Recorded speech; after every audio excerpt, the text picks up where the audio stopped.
بەناوی خوای بەخشندە و میهرەبان سڵاوتان لێبێت ئازان و خۆشەویستانمان تاعەت و ڕۆژوتان قبول بدەین ئینشاءالله. ئازان لە بەرنامەی سیگەوهەر لە خزمەت ئێوەی ئازیز و خۆشەویست دەبین. دەزانین لە کۆتایەکانی مانگی پیرۆزی ڕەمەزانداین. بزانین چی بکەین بۆی کە ئەم مانگە پڕبەرەکەتە بکەینە وێزگەیەک، بکەینە ڕێگایەک بۆی کە لە ژیانماندا ڕێگەیەکی دروستی ژیان هەڵبژێرین، یاخود بە شێواز لە شێوازەکان ببینە مرۆڤێکی موسڵمانی کامڵ و ئەوەی کە لە مانگی پیرۆزی ڕەمەزاندا ئەنجاممان داوە بۆ ڕێگەی ژیانمان دواتر بەکاری بێنین. دەزانی لە مانگی پیرۆزی ڕەمەزاندا هەموو ڕێگاکان ئەوەی کە پێیوەست بێ بە مرۆڤایەتیەوەی پێوەست بێ بە ئیمانداری مسلمانەوە جێبەجێ کراوە، هەر لە عیبادەت و پەرستش و تەبایی و خۆشەویستی لە نێوان مسلماناندا و هەروەها بەخشین و کاری چاکە و چەندین شتی دیکە.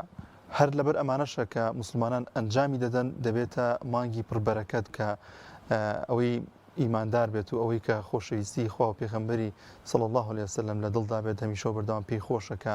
ئەم مانگە کۆتایی نێت و لە کۆتا ڕۆژەکانی دا هەمیشە بەردەوام دڵتەنگە لەبەر بوونی ئەو هەموو خێر و بەرەکەتی کە لەم مانگە پیرۆزەدا هەیە. لەم بابەتەماندا و لەم بەرنامەیەماندا باز لەو دەکەین کە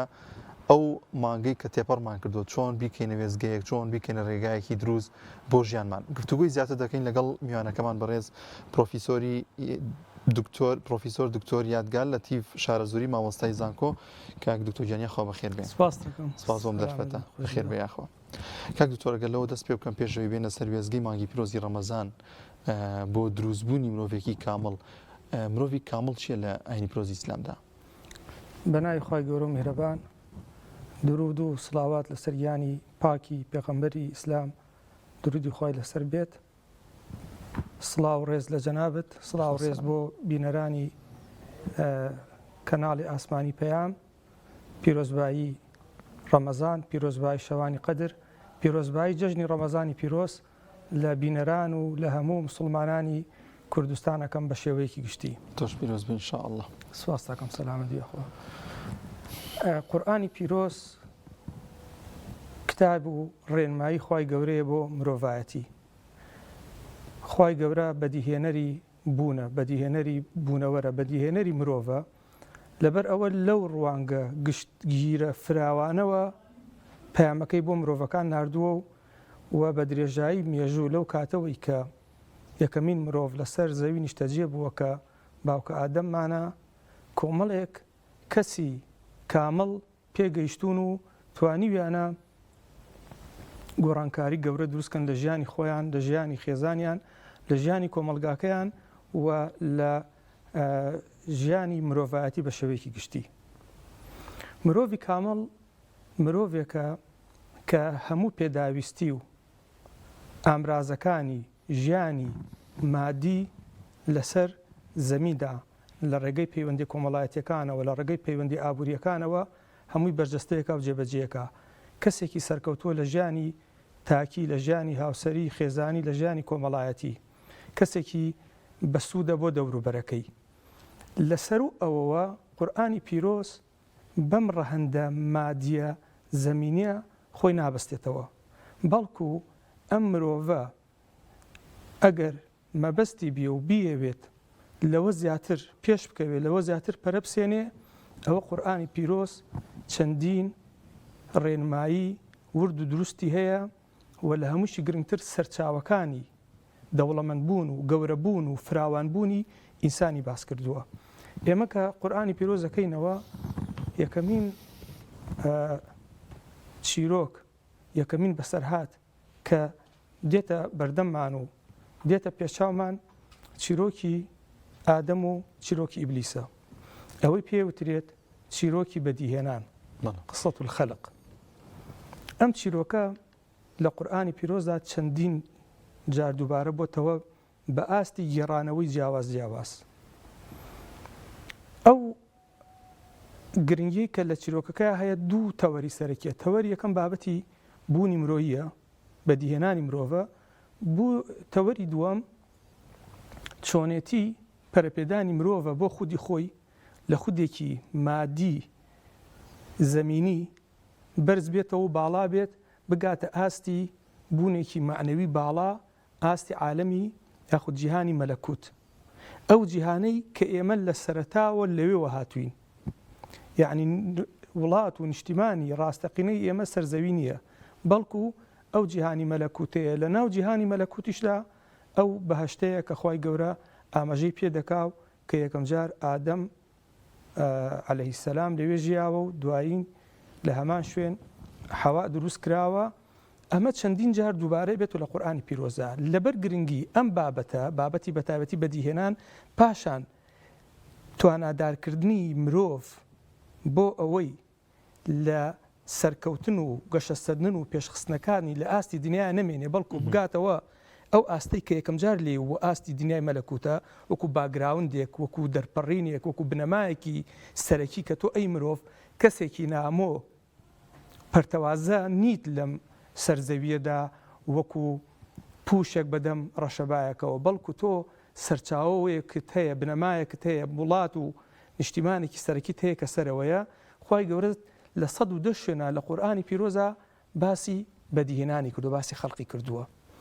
ئەم گرنگی پێدانە لە سەرچاوە زانستیەکاندا بەشێکی ئەبینین، بەشە مادی ڕاستەوخۆکەیەتی. ئێستا ئەمە بۆ نمونە بگەڕێن لە بواری دەروونناسیە، لە بواری سەرچاوەکانی دەروونناسیە، سەرچاوەکانی گەشەی مرۆییە، تەنیا گرنگی بەلایەنە مادیەکە دەن، ئەوەی پێویستە بە ژیانی تاک لە ئەم سەرزەمینەیە. بۆ نمونە تیۆرێکی زۆر ناسراومان هەیە لە جیهاندا، هی زانای دەروونناسی ڕۆژئاوایی ئەمریکی بەناوی ئەبراهام ماسلۆ لە چلەکانی سەدەی 20 دایڕشتووە ئەو تیۆری پێوترێت بەرهەمی ماسلۆ بۆ پێداویستیەکان، یاخود پلەبەندی ماسلۆ بۆ پێداویستیەکان، یاخود هەرەمی، چکە بە سێگۆشەیە کردوەتی. ئەو هاتووە دەڵێ مرۆڤ پێویست یعنی لە کۆمەڵێک پێداویستی پێکاتوە، ئەو پێداویستیانەیە بێ خاڵ بە خاڵ پلەبەندی تێر بکرێ، اینجا ئەتوانێت مرۆڤەکە گەشە بکە، پێداویستی خۆراک، پێداویستی ئەمن و ئەمان، پێداویستی کۆمەڵایەتی، هەتا دوای بەرزە بێتەوە بێتە پێداویستیەکانی ئەو کاتە چیەتە ئاراوە، پێداویستی داهێنان، پێداویستی چەسپاندنی خود، هەتا وەکو کەسەکان بنەماکەی خوارەوە، قاعیدەکەی خوارەوە لا تێر نەکرێت، کەسێک برسی بێت، ڕوت و ڕەجاڵ بێت، پۆشت و پەرداخ نەبێت، ناتوانانی بیرکاتەوە لە داهێنان لە جێدەست بەجێشتن لە ژیانی ڕۆژانەدا. بەڵام قورئانی پیرۆز پەیامی ئیسلام بە شێوەیەکی گشتی هەموو ئەو لایەنەی باس کردووە، الذي أطعمهم من جوع وآمنهم من خوف. ئەوەی باس کردووە لەسەر و ئەوەوە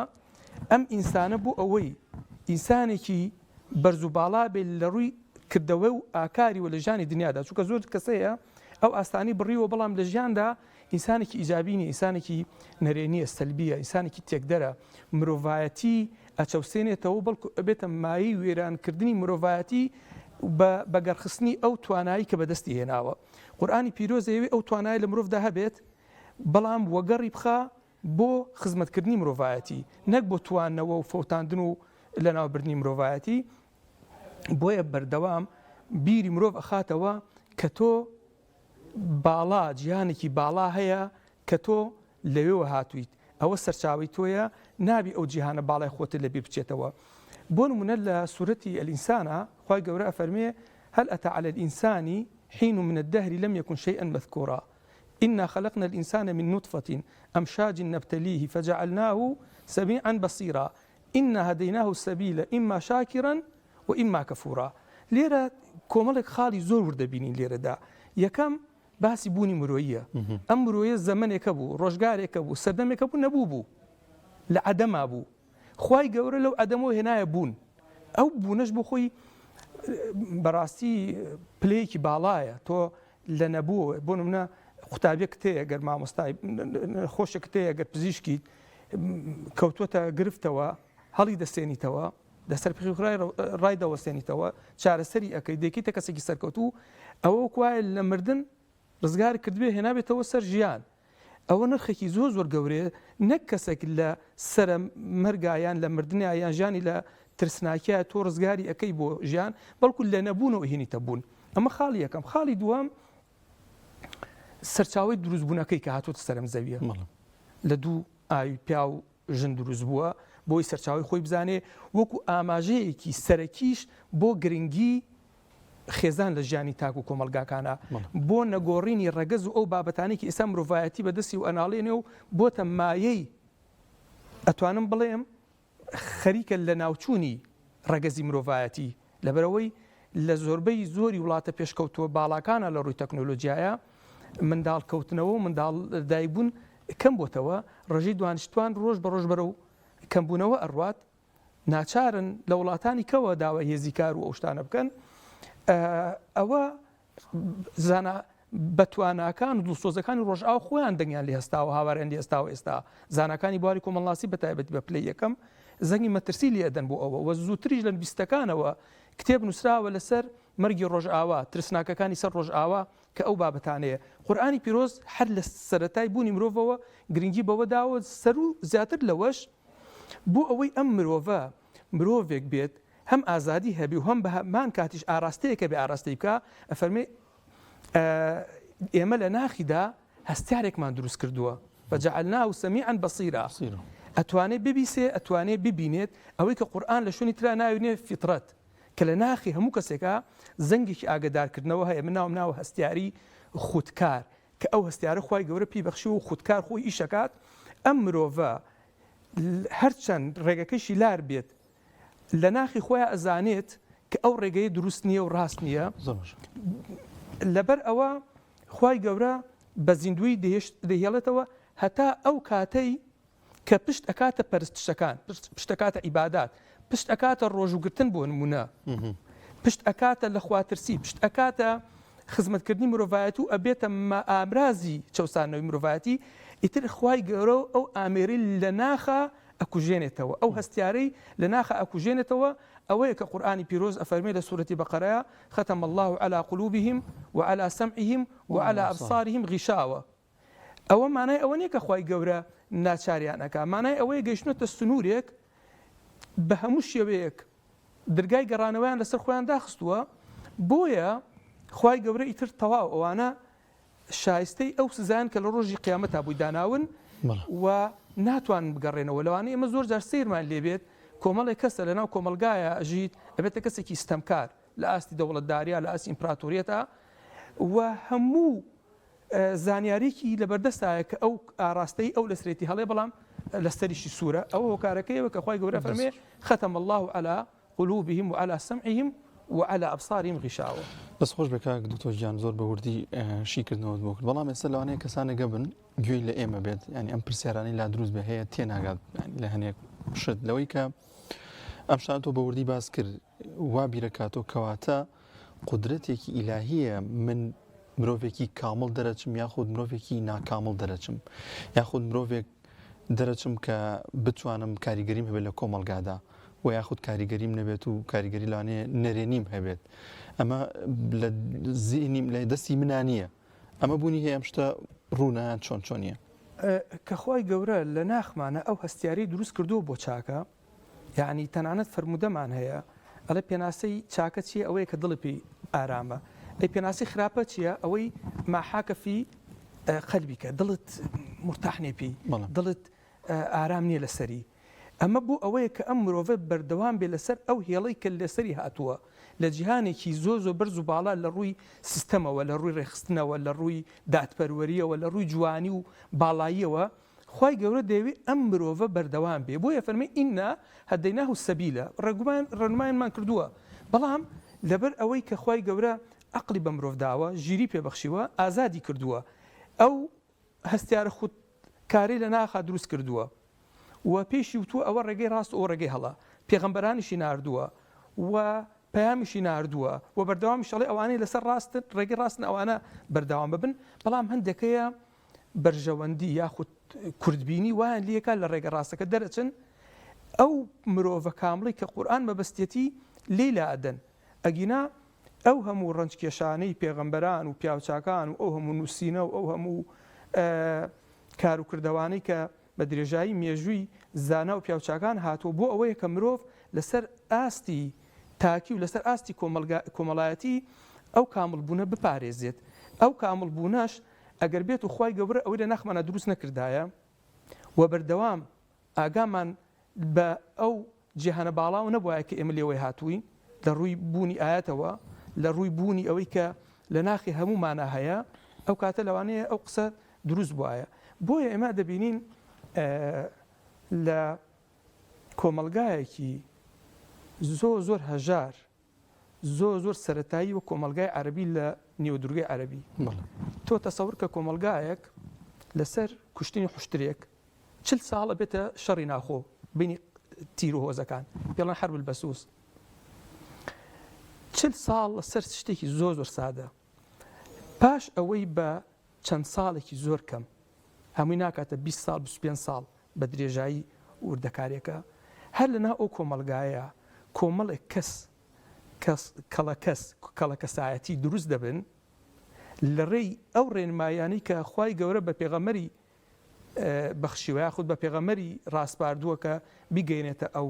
کۆمەلگای و دواتریش کۆمەلگای مرۆڤایەتی تۆ ئەبینیت کۆمەڵێک کەسایەتی زۆر بەتوانە زۆر زیندوو لە هەموو بوارەکانی ژیانە لە بواری بەڕێوەبردننی وڵات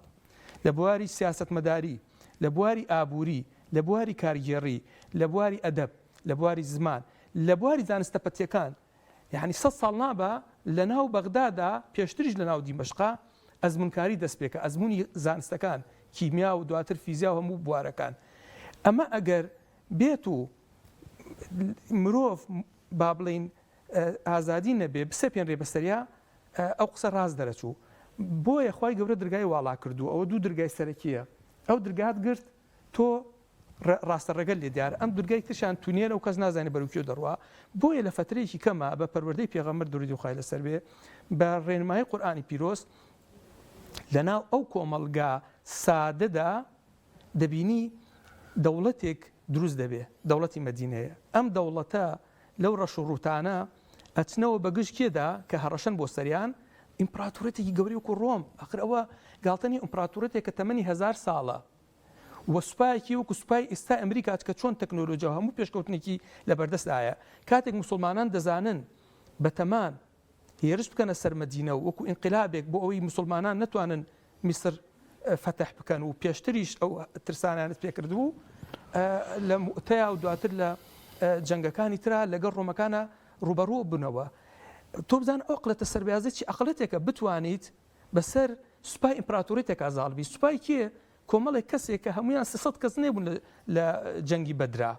ئەمە چی وای کرد ئەمە ڕێنمایی قورئان ئەمە پابندبوون بە پەیامی قورئان یەکێک لە سەرچاوەکان یەکریزی موسڵمانانیش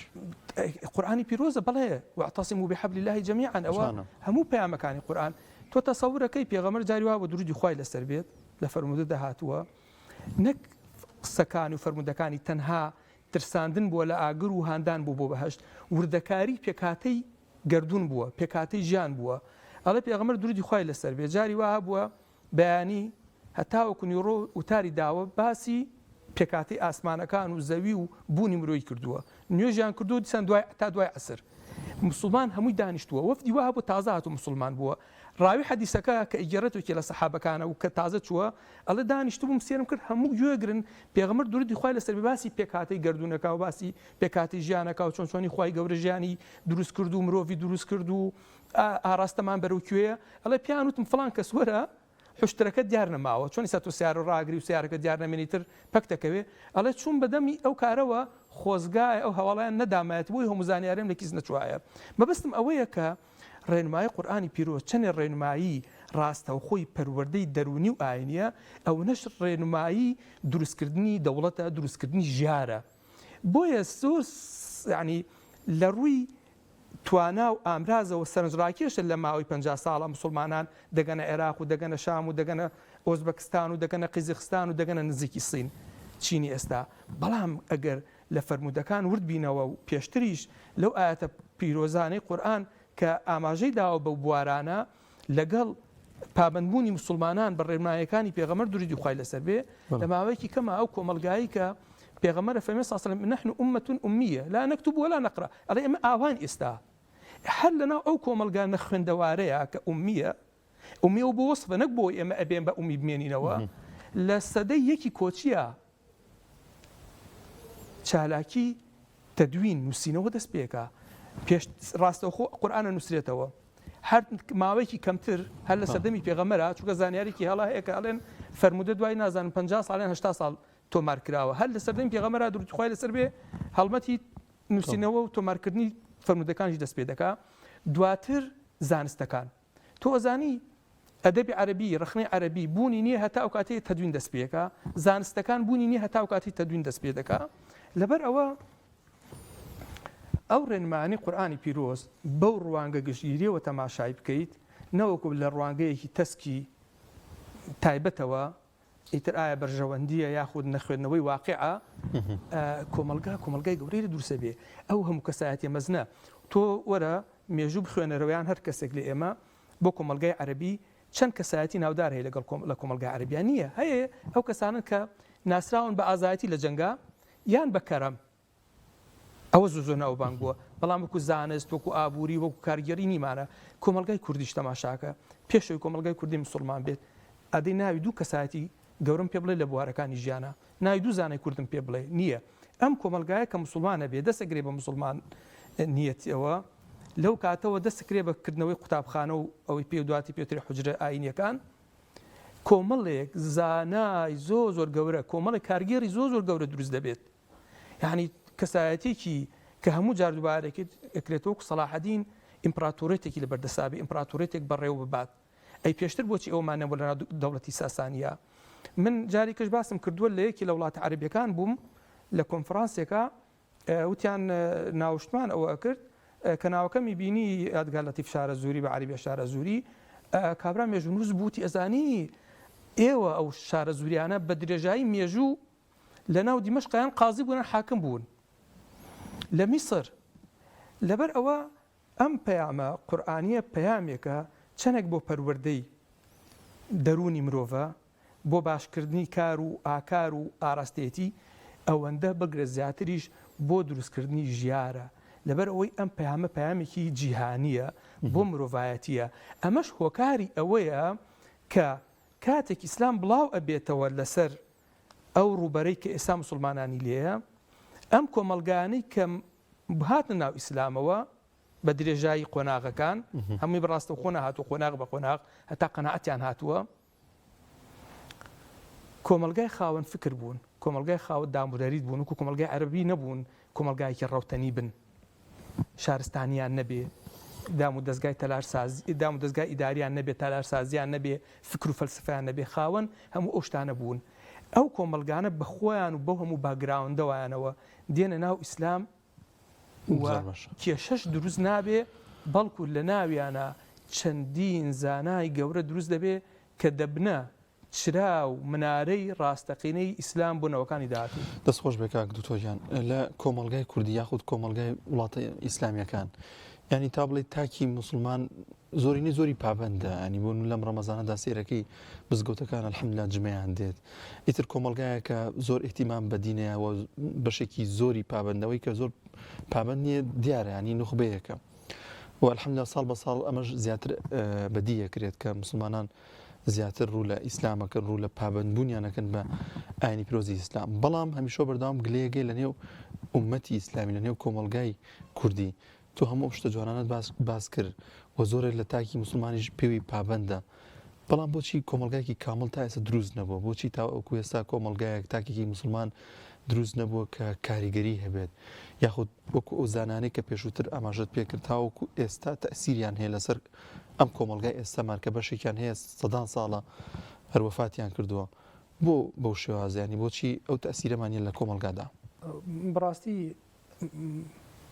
ئارام بەخشە هیوا بەخشە کە سەرڕای ئەو هەموو فشارەی هەیە ئەو هەموو خاوکردنەوە هەیە کەچی ڕۆژ بە ڕۆژنەوەی نەوەجیلی نوێ هەر لە ناو مزگەوتەکان ئایا نوێژەکە پابند بە ئاینەوە زینوی ئیسلامە بەرەکەتی قورئانی پیرۆزە و دڵنیاشم پاکی ئەم کۆمەلگایانەیە کۆمەلگا ئیسلامیەکان بە شێوەیەکی گشتی چووکە با دووربین لە سیستەمە سیاسیەکان ئەچیت هەچ کۆمەلگایە لە کۆمەلگەکانی دەوروبەرمان کۆمەلگا ئیسلامیەکان بە عەرەبی و بە غێر عەرەبیەکان هەستەکەی نزیکبوونەوەیکی تەواو هەیە جیاوازیەکان زۆر کە من عادەتمان تەقالیدمان دڵسافیەکەمان حەزکردن لە خزمەتی میوان لە خزمەتی بەرامبەرکردن ئەوە بەڕاستی دڵخۆشکردنێکی گەورەیە و ئەو مژدەیە کە قورئانی پیرۆز داوێتی کە ئەم ئاینە هەردەمێنێتەوە بە زیندوو ئەو قورآانە بە پارێزراوی هەر ئەمێنێتەوە کە لە چەندین شوێنە ئاماژەی بۆ کراوە. کۆمەلگای کامل زەحمەتە، بەڵام لەناو کۆمەلگاکەیە بەردەوام مرۆڤی کامل دروستە بێ. بۆیە فەرمودەی پێغەمبەرشمانەیە دووری خوای لەسەر بێ، ئەڵێ کەم لە من الرجال كثير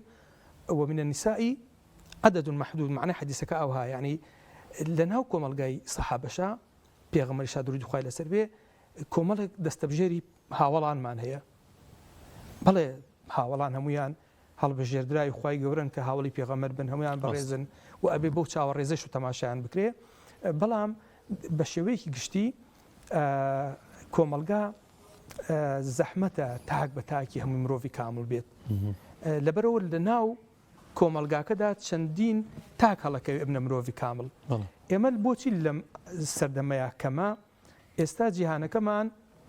جیهانێکی ئالۆزە. لەو کاتەوەی ئیسلام هات هەتاوەکو سەرەتای سەدەی 20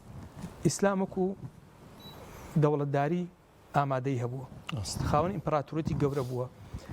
بەردەوامیش سنتەری گەورەی لێکۆڵینەوە و زانستی لەناو جیهانی ئیسلامی هەبوو، بەتایبەتی لە بەغداد، لە ئەستەمبول، لە قاهیرە، لە نیودەلهی، لە مەغریب. هۆکار و دلیلەگەیە بۆ ئەوەی بۆچی ئەم پاشەکشەیە کرا؟ بەشێکی هۆکارەکەی بریتێ لە سووری ژیان، سووری ژیانی ژیارەکان خوای گەورە وەکو سونەتی ژیان چۆن مرۆڤ لەدایک دەبێت لاوازە، دوایە بێتە کەسێکی گەنجی بەهێزی جوان، دوایی وردە وردە ئەچێتە ناو پیری و دواتر تووشی مردن ئەبێت یاخود کۆتایی پێدێ. ژیارەکانیش ئەو سوڕیان هەیە، بەڵام لە ناویانە ژیاری ئیسلامی تایبەتمەندی هەیە بەوەی کە تاکە ژیارە توانیوێتی 1000 ساڵ تەمەنی بێت. بەڵێ دەوڵەتەکان سیستەمەکان گۆڕاوە، سیستەمێکیان دەوڵەتێک کەس بۆ یەکسەر نەتەوەیەکی تریان گەلێکی تر هاتووە، ماوەیەک عەرەب بۆ دوایی کورد بۆ دوایی تورک بۆ دوایی، یعنی هەمووی بەشداری کردووە لە ناویانە، هەتا ئاخریان کە دەوڵەتی عوسمانی بوو پانتایەکی گەورە کارایەکەی ئەوەنە بەهێز بوو لە سویسرایە، لە ڤیەنایە، لە ئیتالیایە، لە فەڕەنسایە، هەموو ئەوانە خاکی بەشێک لە خاکی مسلمان و لە ئیمپراتۆرەتی عوسمانی حساب کراوە و لەوێ بوونیان هەبووە. ئەو سووڕی ژیانە ئیتر هۆکارەکەی مادیەکەی ڕوونکەینەوە ئەوەی کە مسلمانە پشتەکەنە پەیامە ڕاستیەکە، جیلێکیان جیلەکە بەرژەوەندیە یاخود بەکەم تەماشاکردنی پەیامەکەیە یاخود ڕەگەزەکانی پەیامەکەیە وای لێەکە دوور بکەوێتەوە. بەڵام ئەوە لە ڕووی ژیاریەوە ئێمە ئەو پاشەکشێمان کردووە، ئەگینا لە ڕووی ئاینەکەوە ئاینەکەمان لەبەر ئەوەی قورئانی پیرۆز خوای گەورە وعدی پاراستنی دا و پەیامی خوای ڕاستەقینەیە لەسەر زەویدا، تاکە پەیامی ڕاستەقینەی خوایە لەسەر زەویدا، بەردەوام کەسانی دڵسۆز تاک بە تاکی کامەڵ هەن کە شانیان داوەتە بەری و دەیپارێزن و کاری لەسەر دەکەن، وەکو چۆن لە سەردەمەکانی پێش ئیسلامدا پێغەمبەرەکانی بەنو ئیسرائیل پێغەمبەر هەبووە شەهید کراوە، پێغەمبەر بۆ نەیتوانی پێیان بگەینێ، پێغەمبەریش هەبووە سەرکەوتوو بە وەکو داود و سولەیمان. ئەم کۆمەلگای ئێمەش ئێستا لەو قۆناغەیە کە لە هەندێک شوێن سەرەکەوین، لە هەندێک شوێن پاشەکشێ و تووشی سیستەمەکەمان تووشی داڕمانە بێت و دیسان خۆمان دروست دەکەینەوە. بەڵام لە ڕووی ئاستی گشتیەوە دەبینی ئیسلام هەر لە برەوایە، ئیسلام هەر لە گەشە سەندنایە. بەڵێ ئێمە وەکو تاکی مسلمان لێرەدا زیاتر ڕووکەشیانە، زیاتر وەکو تەقلید گرتومانە، نەوەکو وەکو ئەوەی کە قورئان داوامان لێکە هەڵوێستمان هەبێ ورد بین لەگەڵیا ئەو پەیام و زانستی لە ناویایەتی زیاتر بەرەی پێ بدەین و خۆمانی لەسەر دروستکەین. بەڵام لە ناو خاکی ئێستایەکە پێوترێت دەوڵەتە ئیسلامیەکان و لە دەرەوەش تاکە دینێک کە بە ڕێژەیەکی زۆر فراوان بڵاو ئەبێتەوە، مەقسەیەکی عاتفی نییە، بەڵکو سەرژمێرەکان ئەومان پێڵێ ئاینی پیرۆزی ئیسلامە و هەرچەندێک هەوڵ دراوە ئەم کۆمەلگایانە لەبەر ئەوەی ئێمە لە ملانێکی گەورەیان لەگەڵ چەندین هێزی دژ بە ئیسلام. یەکەمین هێزی گەورەی دژ بە ئیسلام ڕۆژئاوایە بە هەموو باگراوند جیاوازیەکانیەوە، دواتر ئێستا ڕۆژهەڵاتە بە هێزە جیاوازەکانی ئەو دووسێ ئیمپراتۆریەتە گەورەیە کە ئێستا سەریان هەڵداوە. هەمویان کار لەسەرەوە ئەکەن کە مسلمانان لە ئاینەکەیان پاشگەز ببنەوە یاخود کاڵ بنەوە یاخود وەکو پێویست نەبن و بە شێوەیەکی گشتیش بەردەوام پشتگیری ئەو سیستەمانە کراوە لە ناو جیهانی ئیسلامیە کە بە ئاراستەی ئەوان کار دەکەن کە لە خزمەتی ئەوان بۆ ئەوەی خەڵکەکە بەردەوام ئیسلامی بەلاوە شتێکی کۆن بێ، شتێکی تایبەت بێ بە سەردەمێکی کۆن و بە کەڵکی ئەم سەردەمەوە نەیەت. ئێمە بیرمانێ لە سەردەمەکانی زوواکە قوتابی سەرەتایی بووین لە قوتابخانەکانە کە سێنۆژی بکردایە یان لە کۆلیژەکانە یان لە زانکۆکانە ژمارەیان کەم بوو بە تایبەتی جیلی پێش ئێمە هەر زۆر ئەویان بەلاوە هەستیان بە نامەبوو نەکرد بەڵام ئێستا لە هەشتاکانەوە دەماشا دەکەی سەرڕای ئەوەی کە سیستەمە فەرمانڕەوایەکان هەمووی سیستەمی سەپێنراوە بەسەر کۆمەلگای مسلمانە سیستەمێکە لەوانەیە لە تاک بە تاکی کۆمەلگاکە پرسی ئەو سیستەمە یعنی نازانی کە هەشتاکان و هەفتاکان و شەستەکان کۆمەڵی بیری چەپڕەوی و ئەو بابەتانە سەپێنرا بەسەر کۆمەلگاکەیە تاک بە تاکی کۆمەلگا نێزانی ئەوە چییە بەڵام تەماشا دەکەی ڕۆژ بە ڕۆژ زیندوێتی ئەم ئاینە دەردەکەوێت وە کەسی بەتوانە کەسی لێ هاتوو زیاتر لەناو ئاینەکەیە لێرە و لە ڕۆژ ئاواش هەڵەکەون کە ئەم کەسانە هەر هەمویان کەسی بەتوانان و چرایەکی گەشی ئەم پەیامن بەڕاستی خۆ دەستخۆش بە کاک دوکتۆریان ناوبڕێکمان هەیە دواتر بەردەوام دەبین ئازان خۆشەویستانمان دەچینە لای ناوبڕێک و دواتر بەردەوام دەبین لە گفتوگۆکانمان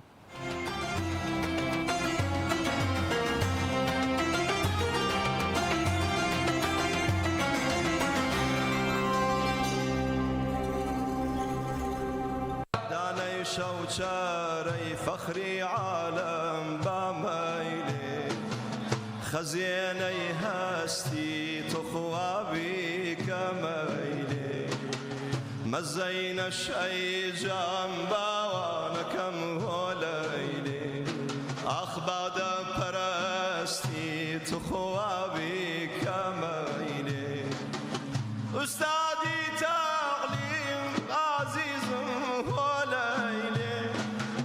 سكي مجنونيم تخوابي كميلي هوار ليلي سيا جمالا ليلو ليلو ليلي يا رسول أمانة تخوابي كميلي هوار ليلي هوار ليلي يا بير أمانة نشو جويري يا بير أمانة نشو جويري وفر يا مرا توبشي بيري وفر يا مرا توبشي بيري سر برزل شارم زگارل ساقی جامک امشو بکارل واشری خوگرمه هورکی دوری دوز جاوفنا برده مغزور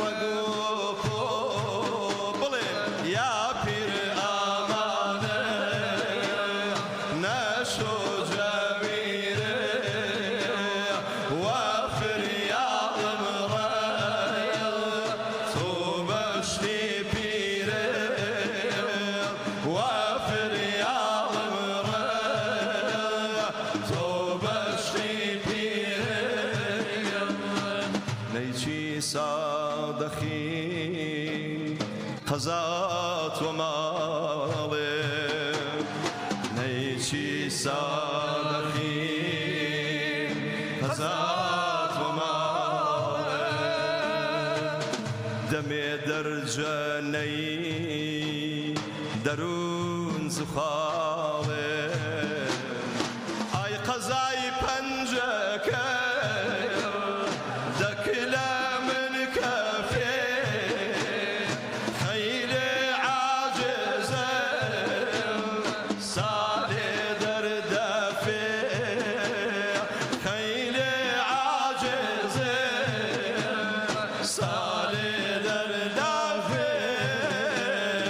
يا بير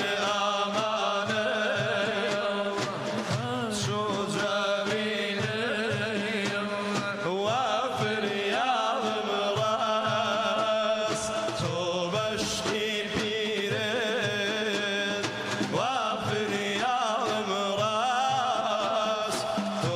عشقی پیره ای خو من چشم وایە گەڵیایی جارەیە خۆ من چشم وایە گەڵیایی جارەیە ئەی من بێجایم کەرەیە ئەی من بێجایم کەرەیە ئای سەرمای لەسەیە ئەی من بێجایم کەرەیە ئای سەرمای لەسەیە یا پیر ئامانە نەشۆ جاویرە وا فریادم ڕاست تۆ عشقی پیرە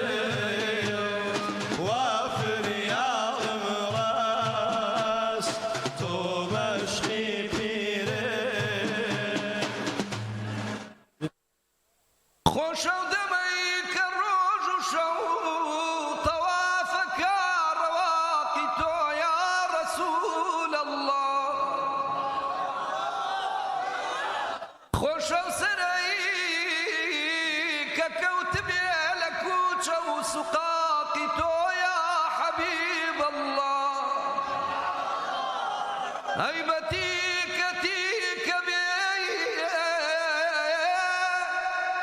دڵێک کە نەیبێ ئیشتیاقی تۆ حەیاتی من ویساڵی تۆ مەماتی من فیراقی تۆ بەڵێ پەری خەیاڵی تۆ عیلایە جشێت وارەکایە بۆ مەدینە و بەرمەرقەی ئەو نازدارە دڵم تەنگە بۆ مەدینە و بەرمەرقەی ئەو نازدارە دڵم تەنگە بۆ جێگە پێ ئەو شەفیعە و یاری غارە دڵم تەنگە یادی هەروە لەبەر چاومە بەرمەرقەی حەزرەت عومەر بۆ بەقیع و حەزرەت عوسمان هەرێ یارە دڵم تەنگە یا ڕەسوول الله یادت وا لەلا کافیە یەک نەزەرت بۆ دین و بۆ دنیا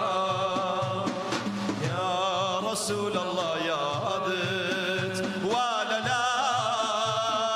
کافیە یەک نەزەرت بۆ دین و بۆ دنیا ڕۆژێکەوە چاوم کەوتە مەرقە و بارگەهی تۆ یا ڕەسوول الله سرم بوو بە سەرگەردی ڕێو خاکی بەر دەرگەهی تۆ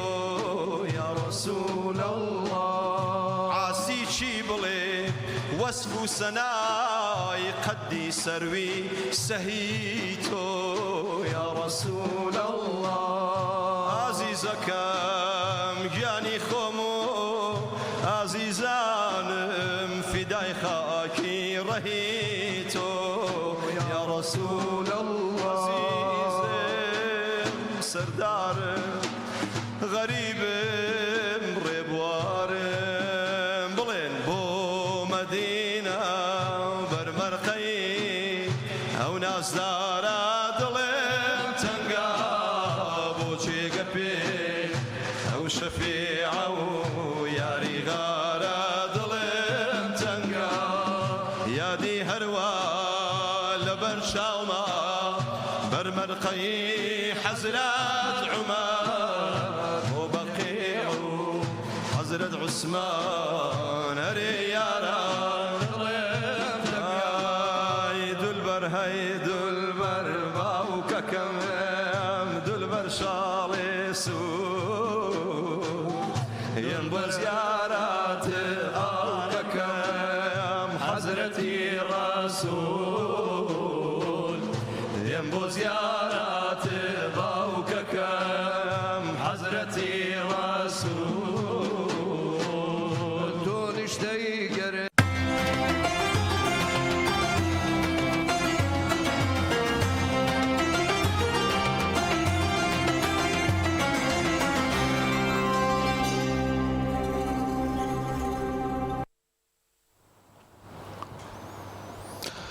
دووبارە سڵاتان لێ بێدازان و خۆشەویستانمان بەردەوام دەبین لە چەوەرەکەمان وە لە بەرنامەی سیگەوهەر. کاک دکتۆر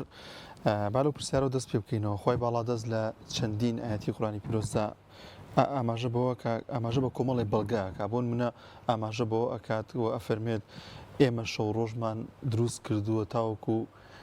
ئێوە بیر بکەنەوە یاخود ئێمە شەو ڕۆژمان دروست کردەوەی بۆ ژیرەکان بۆ ئاقلەکان ینی خۆی باڵادەست بۆ لە زۆربەی ئاەتەکانی قورآنی پیرۆزدا ئاماژە بە بیرکردنەوەکانی پێمان ڕائگەێنەوە ئەمرمان پێکا بیر بکەینەوە یان لە زۆر بابەتە بیرکردنەوە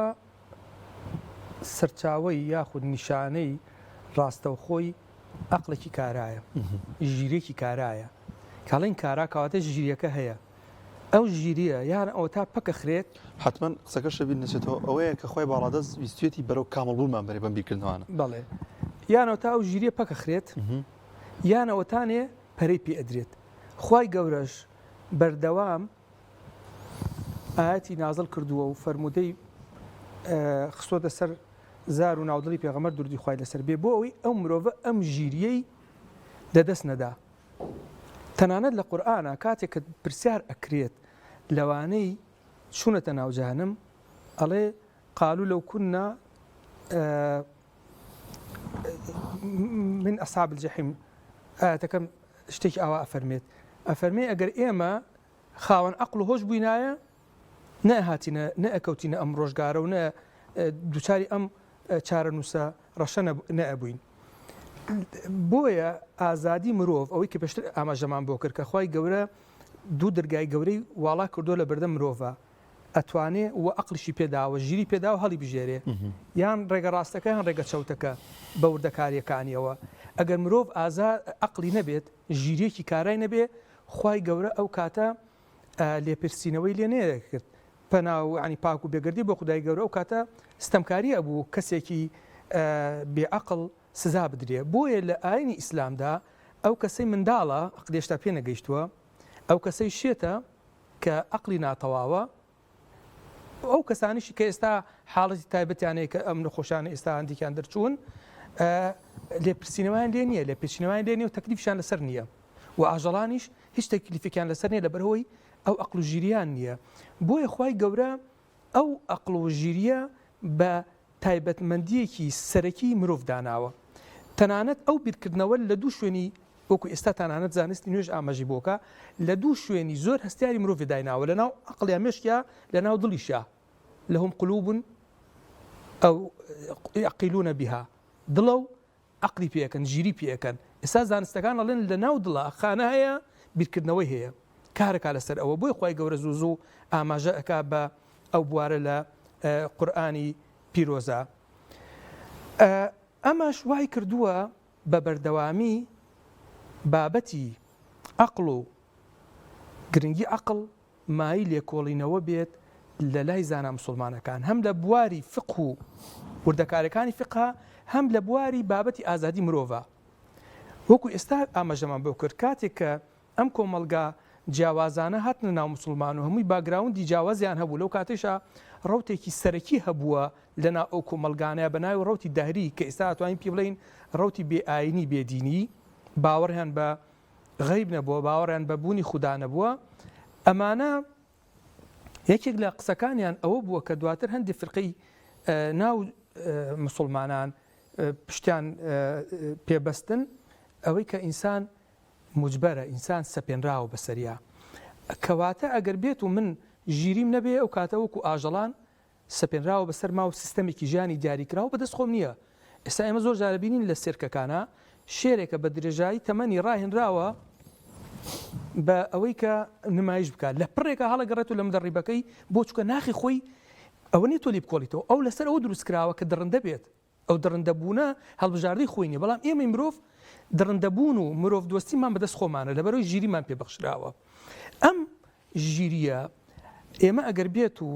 لەو کاتەوەی کە نووسینی زانستی لە ناو کۆمەلگای موسڵمانە سەری هەڵدا و پەرەی سندووە و ژیاری ئیسلامی کە دروستە بێت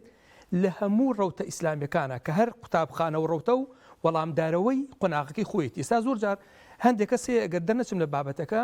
زۆر بە هەڵت لەوە تێگەیشتووە کاڵێ ئەهلی سونە تەنها کورتی ئەکاتەوە لە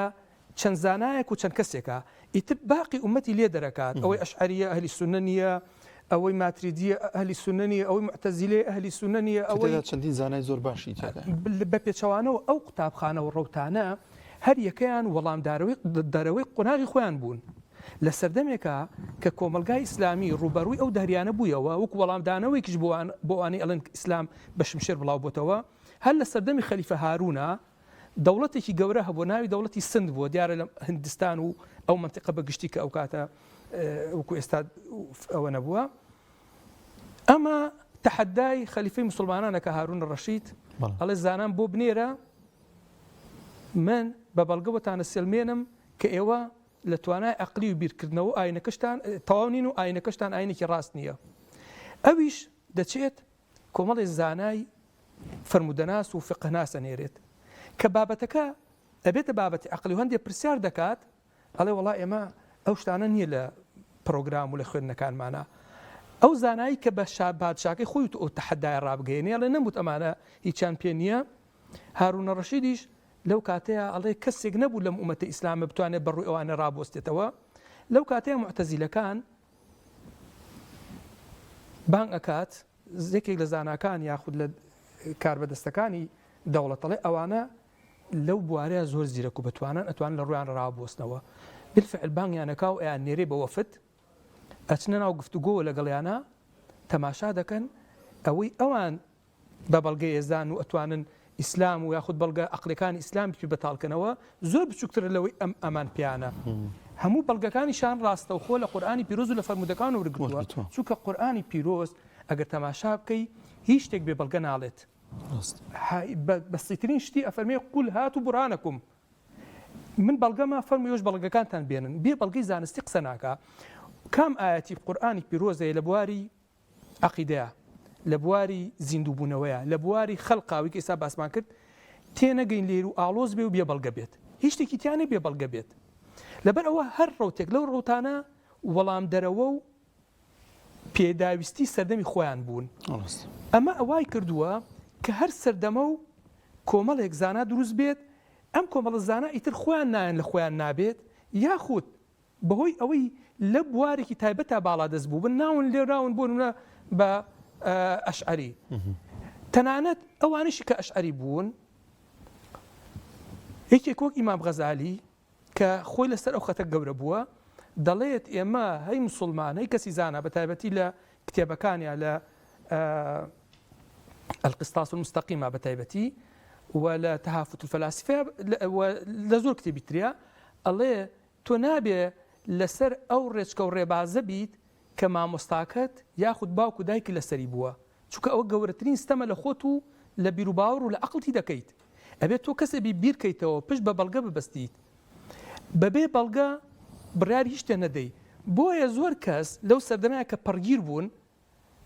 زۆر سۆزدار بوون لەگەڵ ئەبوو حەسەنی ئەشعەری و لەگەڵ ڕێبازەکەیە ئەهاتن وەکو چۆن لەم سەردەمەیە زۆر بە ئاسانی زۆر کەس ئەو کافرەکە ئەو کافرەکات یەکسەر وتیان غەزالی تۆ کافری لەبەرەوەی لە مەذهەبی ئیمام دەرچوویت نا ئەوە هەمووی پێداویستی ڕۆژانەیە هەر هەمویان ڕێبازە ئیسلامیەکان بە ئیمامی ئەحمەد خۆیەوە تەویلی هەیە و گرنگی داوە بە بواری عەقڵ ئیبن تەیمیە بخوێنەرەوە کە سەردەستەی زیندوێتی ئەو ڕەوتەیە کە ئێستا ئەمڕۆ بۆنە پێڵێن ڕەوتی سەلەفیەت یاخود هەر شتێکی تر بەناوبانگترین کتێبی هەیە بە ناوی دەرء تعارض العقل والنقل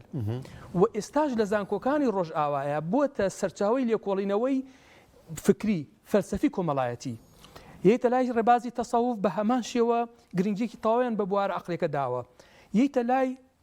ئەشعەریەکان بە هەمان شێوە پاش ئەشعەریەکان کە ئیمام غەزالی و فەخری ڕازی ئەوانی دیکە بە هەمان شێوە بۆیە من لە تازەترین کتێبمە بە ناوی گەشەسەندنی ژیاری ئیسلامی کرانەوەی بیری گەشەسەندنی ژیاری ئیسلامی دەرکەوتەکانی بیری کراوە گەشەسەندنی ژیاری ئیسلامی دەرکەوتنەکانی بیری کراوە ئاماژەم بۆ داوەکە ئەم بیری ئیسلامی بیرێکی کراوەیە بیرێکی داخراو نییە قاڵب لەسەر خۆی داکە کە من قورئانەکەم قورئان پەیام بێ لەسەر بەڵگەی زانستی قالوا إنا وجدنا آباءنا على ذلك وإنا على آثارهم مهتدون قورئان رەخنە ئەگرێت ئەڵێ نابێت ئەی کافرەکان ئەی هەموو مرۆڤایەتی تۆ بە تەنها بەڵگە ئەوە بێ مادام دایک و باوکم وایان وت یاخود کۆمەلگاکەم لەسەر ئەو ڕێچکە و ڕێبازە بوو یاخود مامۆستاکەم یاخود زانکۆکەم تۆ لەسەرەوە بڕۆی هەر مرۆڤە و بەرپرسە بە عەقڵی خۆی دەبێت لێکۆڵینەوەی خۆی هەبێ خوێندنەوەی خۆی هەبێ بە دواداچوونی خۆی هەبێت ئەمەش وای کرد لە ماوەیەکی زۆر کورتە هەر لە سەدەیەکی کۆچیدا یعنی 100 ساڵ تێ نەپەڕیەوە بەسەر ئەو کۆمەڵگە با بڵین بەدەویەیە ئەو کۆمەلگا سەرەتاییە کە لە نیوەدروگەی عەرەبیا دەژیان ڕەوتێکی زانستی زۆر گەورە دەست پێ بکە بنەماکان و بەردی بناغی زۆربەی زانستە پراکتیکەکانی ئەمڕۆدا مەزیرنرێت لە زانستی کیمیا زانستی فیزیای پراکتیکی لە ناویشە زانستی بینایی و دروستکردنی ئامێرەکانی ناوی هەتا دەگاتە زانستی پزیشکی و دەرمانسازی و تەنانەت ئێستا مسلمانان کتابیان بەجێشت و دوای خۆیان 7 مجەڵەد جار باید 10 مجەڵەدی گەورەی لەسەر علم الفەلاحە کشت و کاڵسازی ئاودێری زانستی ئاودێری بێجگە بابەتی فەلەکناسی هەر لە سەردەمی خەلیفە مەئموندا بابەتی هەسارەناسی زۆر پێشەکەوێ و مەسافەی نێوان زەوی و مانگ ئەدۆزرێتەوە چەندێک و چەند نییە زانستی بیرکاری مسلمانان بوون توانیان بەهۆی ئەو کارکردنە و کارایی قورئانی پیرۆزەوە سفر بدۆزنەوە پێشتر سفر نەبوو ئەو سفر دۆزینەوە وای لێ کرد کە هاوکێشە بیرکاریەکان زۆر ئاسان بێ پێشتر لە لای ڕۆمانەکان هاوکێشەیەکی بیرکاری بەقەدەر تابلۆیەکی گەورەی شوێنە گرت ئەمە دوور درێژ بوو بەڵام بەهۆی دۆزینەوەی سفرەوە و بەکارهێنانی سفری سەدیەوە لای مسلمانان زانستی بیرکاری پێشکەوتنێکی وای بەخۆی و بینی ئەوەی ئێستا پێوترێ لۆگاریزم و خواریزمی کە لە سەردەستی زانە خواریزم دروست بوو ئەوەی کە ئێستا کۆمپیوتەر و ئەوەی ئێستا پێڵێ ئەذەکا الاصطناعی و ئەو هەموو وردەکاریە هەمووی سەرچاوەکەی بۆ بگەڕێتەوە یەک نمونەی کۆتایی لەسەر ئەو تەوەرە مێژونووسێکی هاوچەرخمان هەیە ئەمریکیە ئێستا ئەژی لە ژیانە کتێبێکی هەیە بە ناوی كيف صنع الإسلام العالم الحديث إسلام چۆن توانی جیهانی هاوچەرخمان دروستکە یعنی ئەم جیهانە هاوچەرخە تەکنۆلۆژیای ڕۆژئاوا بە بەرهەمی ئیسلام دادەنێ ئەڵێ شۆڕشی پیشەزازی و ڕێنیسانس واتە بوژانە وەسانەی ئەوروپا لە سەدەی 14 و 15 زاینیەوە دەست پێ ناکات لە ڕۆژئاوا بەڵکو لە سەدەی لە نیوەی یەکەمی سەدەی دوی کۆچیوە دەست پێ دەکات لە سەردەستی خەلیفە مەئمون کە بەیت الحکمە خانەی دانایی لە بەغدا دروست کرد و ئەوەی زانا بوو لە خۆی گرت و میزانیەیەکی زۆر گەورەی تەرخان کرد بۆ زاناکان ئێستا هەندێک زانای هاوچەرخەیە وەکو دکتۆرە زێگرێت هۆنکێ کە ئەڵمانیە لەم کۆتایی نەوەدەکانە کۆچی دوایی کردووە کتێبی زۆر گەورەی هەیە بەناوی لەسەر ئەو بابەتان العەقیدە والئیمانێکێکە لە کتێبەکانێکی تر لە کتێبەکانی شەمس العەرەبی تەسطەو عەلە الغەرب مەبەستی ئەوەیە کە ڕۆژی ئیسلام و مسلمانان ڕۆژ بەسەر جیهانی ڕۆژئاوایە ئەدرەوشێتەوە یعنی ڕووناکی کاتەوە لە 60ەکان و کتێبی نووسیویەکێکە لە کتێبە بەناوبانگەکان باسی ئەوە ئەکەن کە ئەو پارەی ئەو مەعاشەی کە موچەی کە زاناکان لە دارالمەئمون وەریانەگرت ئێستا موچەکە خەیاڵیە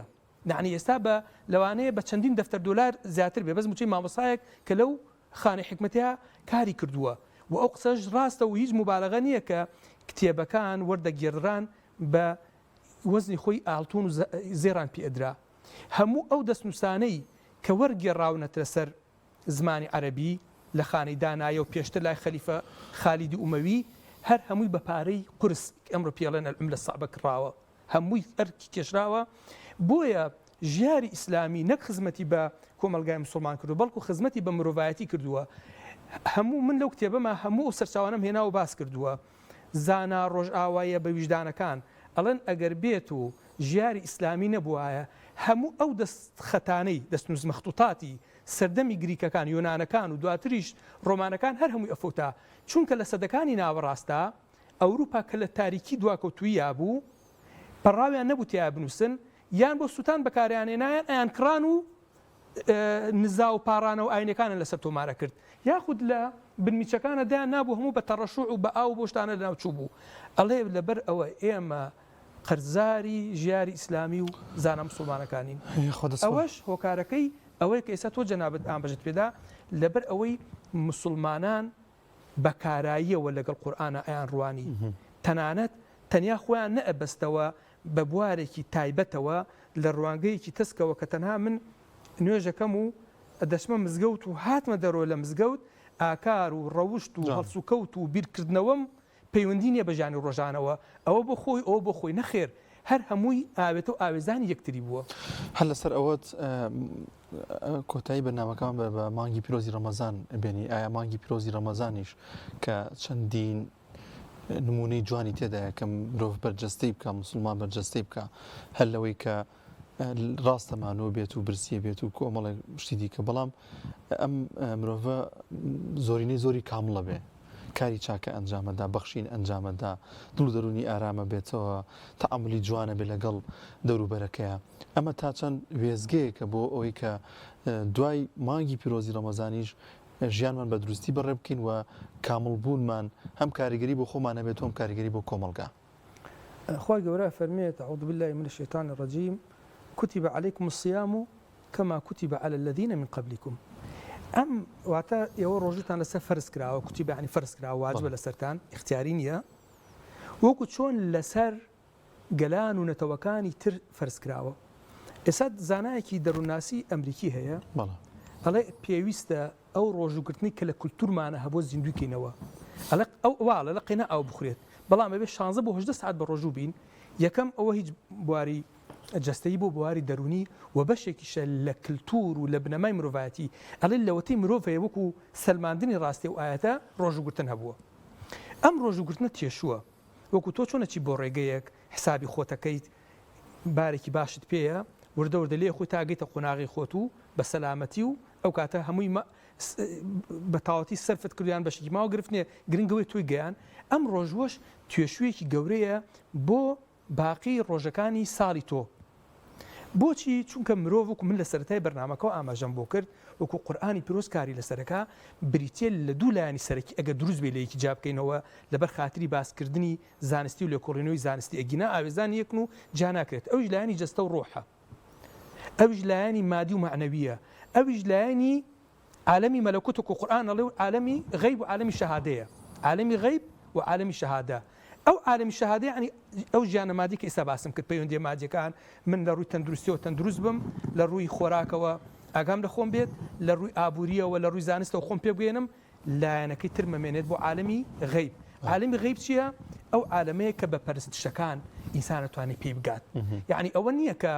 بە جەزبەیەکی دەروێشانە یاخود بە معجیزەیەک بڵێم وڵا کاکە گیانەوە تەواو کوچ کات و هەندێک لایەن ئەوڵاوە تا هیچی لەسەر نەماوە عیبادەت و گەشتوزە پلە مەقامی خۆی ئەو شتانە نییە فاعبد ربك حتى يأتيك اليقين ئەو پەرستشانە یەکێکیش لە هەرە پایەکانی پایە گرنگەکانی ئیسلام بۆ پەرستش پاش نوێژکردن ڕۆژوو بوونە ئەم دوو نوێژ و ڕۆژوو بەڕاستی پایەی سەرەکی بەرزبوونەوەی مرۆڤە بۆ عالەمی مەلەکوت ئەو جیهانەی کە ئێمە لێوەی هاتوین کە باشتی ڕاستەقینە و نیشتیمانی ڕاستەقین منەمانە ئەگەر بێت و بە ڕۆژوو نەبی و نوێژ نەکەیت تۆ ئەو کاتە وەکو چۆن لە قورئانە خۆی گەورە فەرمێ پێغەمبەر فەستەقیم کەما ئومیرتە ئەو ئیستیقامەی نامێنێت کە تۆ نوێژت کرد قورئانت خوێن بە ڕۆژوو بوویت ئەمە ئەبێتە جونە وەکو قورئان باسەکە ڕێگریەک بەرگریەک قەڵغانێک کە تۆ لە هەڵدێرەکانی ڕۆژگارە پارێزێت بۆچی و هەموو گەنجە جوان ڕوەکاتەوە ئیسلام لەبەرەوەی لە ناو خێزانەکانە نوێژ و ڕۆژ و قورئان خوێندن هەیە ئەمیش هاتوۆتە سەری بێ ئەوەی هەست بە خۆیکە لە ناخیا بۆتە برگريك أو هستياريك بس ما انكرت أو فطرة الله التي فطر الناس عليها أو كلا سورة إنسان بس ما انكرت أما واي لدكات ك أو لا أنا روحي بربيت مروف أقربيت ولا أنا روحي كي برنبيت ناتواني بشكبه قرآني بيروزيش روجي كردوتا أمرازي كي سركي بربيداني لا أنا روحي كمان بۆیە لە ناو ڕۆژوەکەشدا کۆمەڵێک ڕێنمایی وردەکاری هەیە کە ئەبێت تەنها زمانە بە ڕۆژوو نەبێت،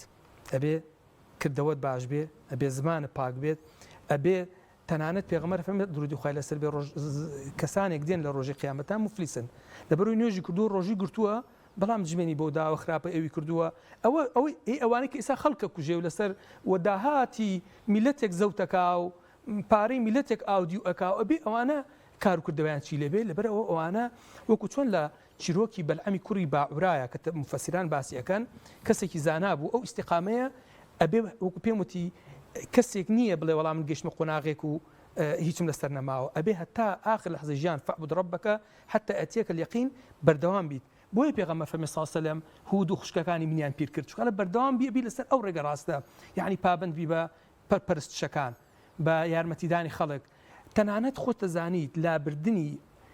دڕکێک بەردێک کە ئازار دروستکا بۆ خەڵک پایەکە لە پایەکانی ئیمان الإيمان بضع و90 شعبة أعلاها قول لا إله إلا الله وأدناها إماطة الأذى عن الطريق بزانە یعنی چۆن کایەکان پێک و ڕەبت کراوە بۆیە گەڕانەوەمان بۆ جیهانی مەلەکوت بۆ جیهانی باڵا بۆ بەهەشتی ڕاستەقینە کە خوای گەورە فەرمێ ئێوە لێوە هاتوون و ئەوەی بگەڕێتەوە ئەو شوێنە ئەبێ ئاستی بگاتەوە ئاستە باڵایە یەکێک لە ئامرازەکانی ڕۆژوگرتنە ڕۆژوگرتنیش کۆمەڵێک ئادابونەریتی خۆی یەکێک لەوانە ئەبێ پێنج فەرزە نوێژەکە بکەی لە هەمووشی گرنگتر هەر بۆی پەرز و باڵاتر بی و تۆشیۆکە کاریگەرتر بێ نوێژەکانی تەراویحمان هەیە و شەو نوێژمان هەیە دواتریش تەواو ئەبی شەشەڵانمان هەیە دواتریش تەواو بی چەندین ڕۆژی سونەتی دیکەمان هەیە کە هەمووی مرۆڤ پاڵفتەیەەکە تۆ تەسەوەرەکەی پێغەمبەرێکی گەورە کە توانیوێتی کۆمەلگای خۆی لە دەستم ڕزگارکە کە داود دە درودی خوای لەسەر بێ بەوە ناسراوە کە ڕۆژێک بە ڕۆژوو بۆ ڕۆژێک شکاندووە ئەمە لە ڕووی یەکێک لە دکتۆرە بەناوبانگەکانی ئەم شاری خۆمان لەم چەند شتەرەتای ڕەمەزانە ئاماژەی بۆ کردوی تەنانەت ئەو قوتابیانەی پۆلی دوانزەن ئەڵەن ڕۆژووبوون تەسیرمان لێکە بە پێچەوانەوە ئەو کاتەی کە فشار دروست ئەبێ لەسەر مێشک توانای زیاترە بێ بۆ وەرگرتن بۆ بەرهەمهێنان هیچ کاریگەریکی خراپ نییە بەڵکو کاریگەری باشە هەیە لەسەر مێشک ڕۆژووبگرتن و ڕۆژوو بە ڕۆژوو بوون ئەمانە هەمووی بەشێکە لەو وردەکاریانە تەنانەت لە بواری جەستەیە زۆر کەسەیە بۆ دابەزانی کێشی ئەچێ کۆمەڵێک ڕێوشنی تایبەت وەرگێ ئەڵەن ئەمری کوڕی ئاس بە پێغەمبەر گەشت درودی خوای لەسەر بێ تەماشای کرد ئەمر کوڕێکی پیاوێکی قەڵەوە وتی ئەو بۆچی ئاوا جسمی قەڵەوەوانەیە وتی وەڵی چی بکەم جسمم وایە ئەخۆم وانە وتی سنەتی پێغەمبەر داودی برام جێبەجێکە وتی چیە وتی ڕۆژە بە ڕۆژوو بە و ڕۆژی بە ڕۆژوومە بە جستە و لاشە و لارێک و تەندروستێکی زۆر باش و ڕێکوپێکت دەبێت کەواتە کایەکان هەمووی چەندێک پەیوەندی بە عالمی غەیبەوە هەیە ئەوەش پەیوەندی بە عالمی مەلەکوتەوە بەبێ تعبیری قورئانی بە پێی مصطلحی قورئانی یعنی هیچ پەرستچێ لە پەرستەکانی ئیسلام نابینی بە تایبەتی ڕۆژوو بە تایبەتی کە دژ بێ نایەکانگیر بێ لەگەڵ ژیانی ڕۆژانەیە لەگەڵ باری تەندروستیە هەمومان زانین ئێستا لە ڕۆژ ئاوایە سنتەری گەورە هەیە بە ناوی چارەسەرکردن بە ڕۆژوو بوون العلاج بالصوم ئەوە هەموو کەس ئاوایە چکڵ لە سەعاتی یەکەماکە هیچ ناخۆی چوریەکانی مێشکت و چوریەکانی خوێنت و شەکرە ئەوانە هەمووی دەستەکە بەتواننەوە هەتا وردەکاری زیاتر یخوا دەست خۆش بێ کاک دکتۆرگیانەوە کاتمان نەمەوە زۆر سپاس دەکەین بەڕێز پرۆفیسۆر دکتۆریات گالەتیف شارەزووری مامۆستای زانکۆ یخوا دەست خۆش بێ خۆی گەورە پاداش باتەوە بۆ بەرنامە تایبەت و ڕوونکردنەوە جوانانە بەڵازان و خۆشەویستانمان تا بەرنمەیەکی دیکەی سیگەوهەر کە ئینشاء الله ئەگەر سبەی شەو ماین وە ڕۆژی هەینی جەژنەوە لە خزمەتانە دەبین و بەرنامەی دیکەمانە بێ بەڵام ئەگەر جەژن بێت بەخواتان دەستپێرین لێرەوە داوای گردنازاییتان لێ دەکەین و تاوەکو ڕەمەزانێکی دیکە لە ئینشاءالله لە خێر و خۆشیدا دەبن و هەمیشە و بەردەوام ڕۆژانی جەژنتان پڕبێ لە خۆشی و پڕبێ لە شادی تا بەرنامەیەکی دیکە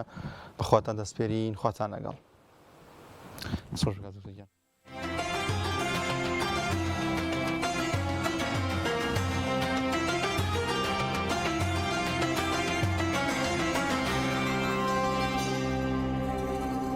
کۆمپانیای کاروانی مەدینە کۆمپانیای کاروانی مەدینە گەشتەکانی ئامڕەی دەست پێ دەکات بۆ هەردوو شاری مەدینەی درەوشاوە و مەککەی پیرۆز بە باشترین خزمەتگوزاری و نرخی گونجاو بە سەرپەرشتی مامۆستا کەمال غەفار و بەڕێبەرایەتی مامۆستایانی ئاینی شارەزا و دڵسۆز. گەشتەکانی کۆمپانیاکەمان ئەم خزمەتگوزاریانە لەخۆ دەگرێت. نزیکی هۆتێل لە حەڕەمەین، ئیحرام بۆ پیاوان، سەرپۆش بۆ خانمان، جانتای پێویست، ئاوی زەمزەم، ڕۆژانە دابینکردنی سێژەم خواردن، سەردانکردنی هەموو جێگە پیرۆزەکان لە حەڕەمەین. کۆمپانیای کاروانی مەدینە بۆ حەج و عومرە. بۆ زانیاری زیاتر پەیوەندی بەم ژمارانەوە بکەن: 1970 146 0039 1950 219 5097. تۆپ ئارت تاکە بریکاری تۆڕی میدیایی کۆمەڵ بۆ بەرهەمهێنان و بڵاوکردنەوەی ڕێکلام. گرفتی ئەوەت نەبێت جلەکانت پیس بوون و بۆنیان ناخۆش بێت کاتێک جلشۆری هایسنس بیورجێتت هەیە. ئەم جلشۆرە سیستمی هەڵمی تێدایە بە تەواوەتی جلەکانت لە پیسی پاگەکاتەوە و بۆنێکی خۆشیانەداتێ و ناژێڵێت چرج بدەن. سیستمی ئینڤێرتەری تێدایە و ڕێگرێتەوەی هەر گرفتێکی کارەبایت بۆ دروست بێت. دیزاینێکی جوانی هەیە و کواڵیتێکەشی هێچگار بەرزە. لەیەکادا هەم جلەکانت بۆ شووە و هەم بە باشترین شێوە وشکیانەکاتەوە و ناژێڵێت جلەکانت چرچ و لۆچیان تێبێت. ڕوبەرێکی گەورەی هەیە و 10 کیلۆگرام پۆشاک لە خۆ دێت. ئەمانە و چەندین تایبەتمەندی تر لەم جۆرە نوێی جلشۆری هایسنسدا بۆ تۆ ئامادەکراوە. لەگەڵ حەبی ئیکۆپڵ هێزی ڕاستەقینەی ئۆتۆمبیلەکەت ببینە.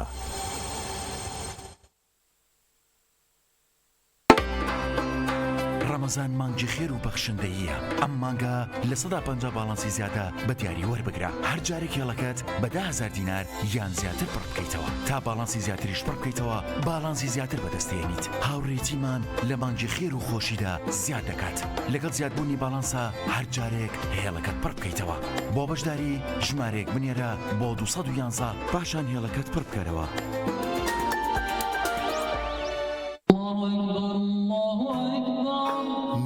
ئەو ئەرکە ئاینیەی کە بنەما و کۆڵەکەی دینەکەمانە هەمومان لە ڕەمەزاناندا بە خوشوع و تامەزرۆی زیاترەوە هەست بە تام و چێژ و ڕەحمەتەکەی دەکەین بە هیوای ئەوەی دوای ڕەمەزانیش و بێ پچڕان و بە ئیستیقامەوە بەردەوام بین لەسەری و ڕەمەزان بکەینە مانگی عادەتکردن بەم ئەرکە پڕڕەحمەتەوە. شیری ئاڵتونسا ڕەمەزانتان لێ پیرۆز دەکات.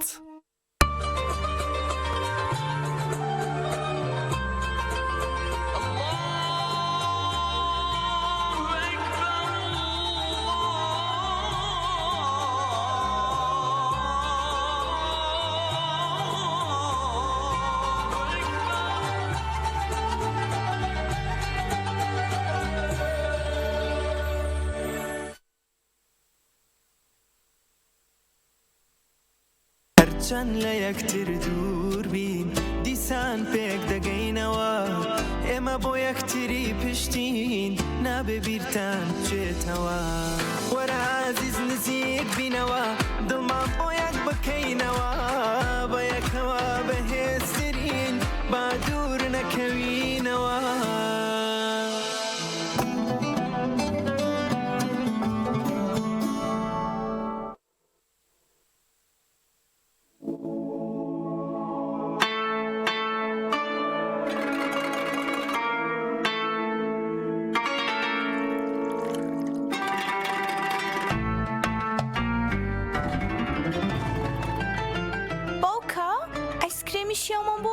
ئێمەش حەزمان لێیە بە ڕۆژوو بووین و پێویستمان بە شیرینی وزە هەیە کەواتە بە بڕین.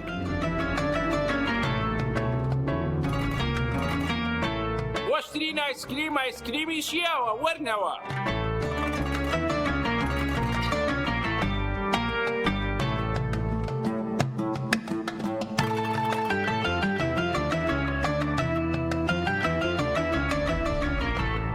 کارگەی بەرهەمەکانی شیاو پیرۆزبایی مانگی ڕەمەزانتان لێ دەکات.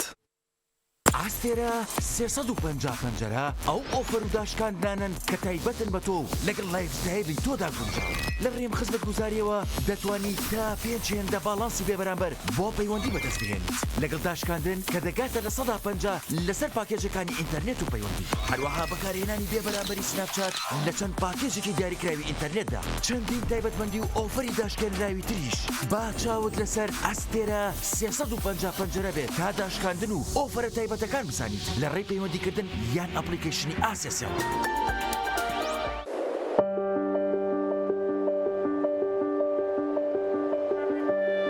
لە ناو سروشتی دڵڕفێنی کوردستاندا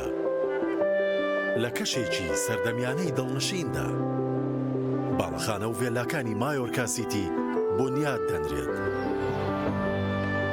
پرۆژەیەکی ناوازە سەرسامکەر شاکارێکی ئەندازیاری لە هەر جەیەکەوە سەیریەکەیت پارچەیەکە لە جوانی.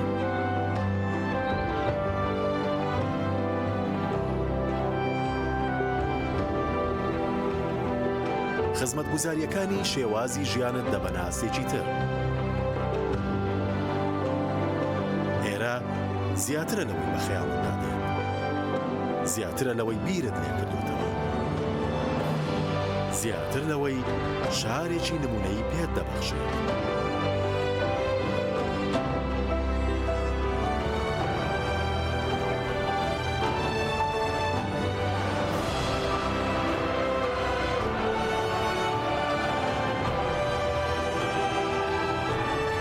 مایۆرکا سیتی جوانیە لە دڵی سروشدا. سێگە خاڵەجان بۆی چایکی خۆش دروستکەین؟